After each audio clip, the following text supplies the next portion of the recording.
Interesting. I was not expecting that. I thought for sure this has to be the Ruby port one.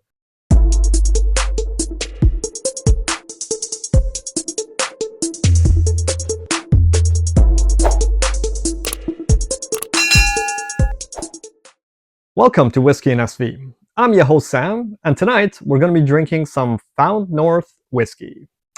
Specifically, I've been sent another sample by the good folks at Found North.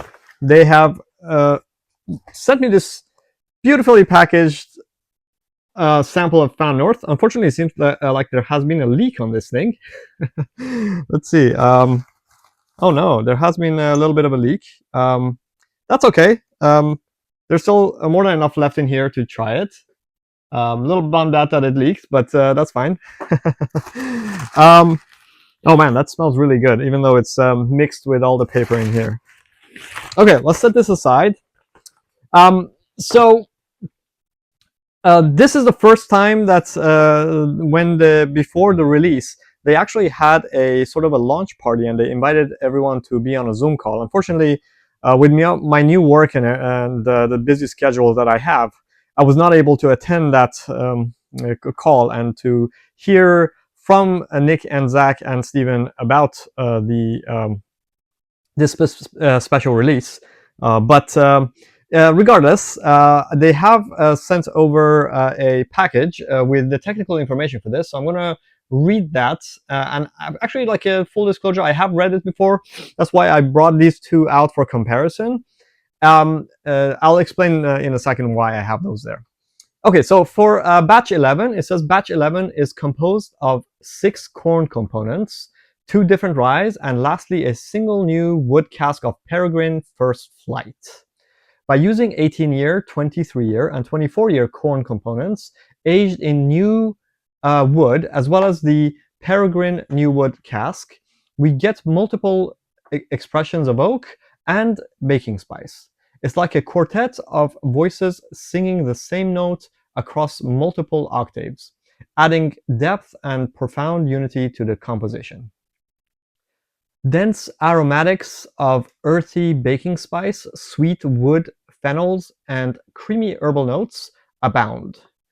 Batch 11 walks you through an ancient forest of pinewood and vanilla beans with distinct notes of honeycomb, charred tree sap, and lychee tea.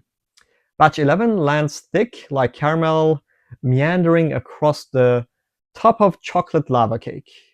Cinnamon and nutmeg emerge before a mid-palate of creamy burnt marshmallow phenolics with savory mint tea, sweetened by melting rock candy. Cloves and graham cracker notes build into the finish, followed by a Luxardo cherry dipped in molasses. All right, so it is an 18-year age statement whiskey. The strength is 69.4% ABV. The grain ratio is 91% corn. I love majority corn whiskeys, so I already know I'm going to love this one. 8% rye and 1% barley. The blended components you can see here, mostly like 18 and 19-year, up to 24-year-old in new wood. And it has the Peregrine First Flight new wood. So I figured since it does say something about the Peregrine First Flight, I might as well bring that out for comparison. I've also brought out for comparison batch 9, which is a 19-year, I believe. Yes, it's a 19-year that was finished in Ruby Port. And Ruby Port batch 9 is actually, I think, my favorite Found North to date. So I definitely wanted to have it in this blind comparison. All right, so a couple of important dates to note about this one. It was announced on March 26th, so I'm sure you already got the email if you're a fan. And the lottery is going to open on April 1st, and it'll close on April 3rd. And the bottle will actually be released nationwide on April 4th.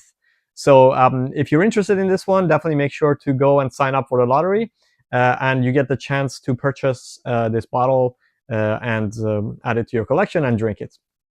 Okay, cool. So how does it compare to the First Flight that is a component of it, and my favorite, batch 19? We'll see.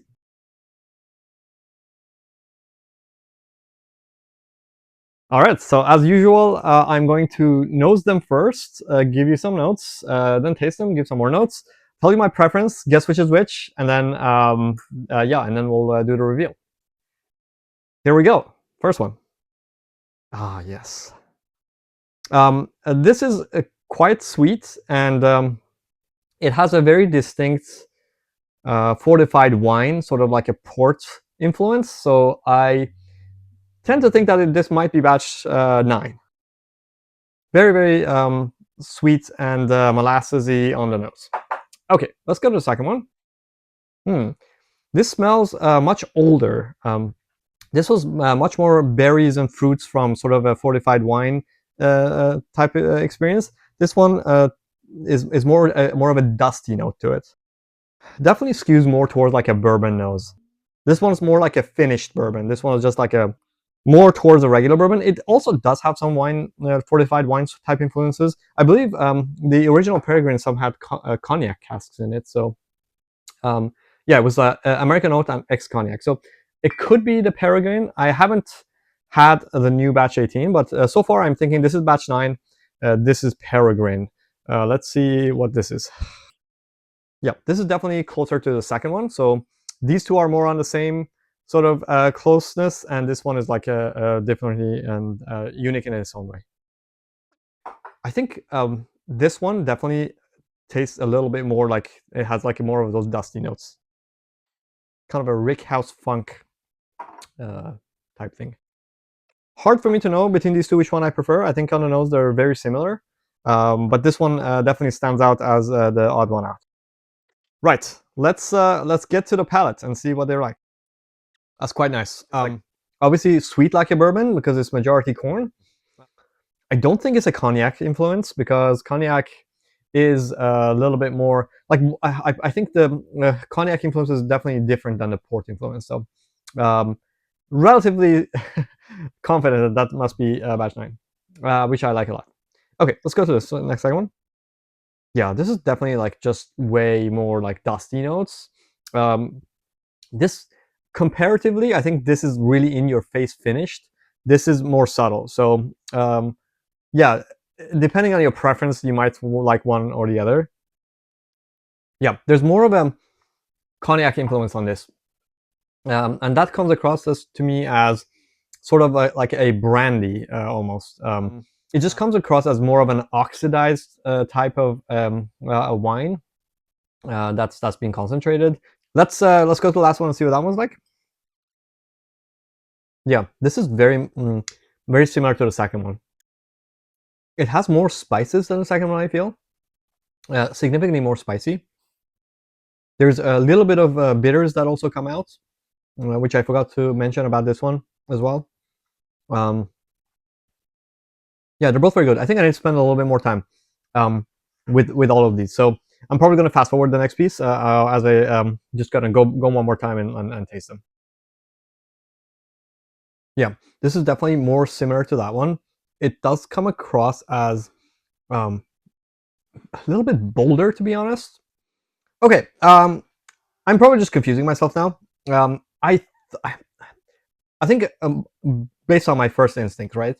This one definitely is different than these two, and I felt like this must be the port cask one.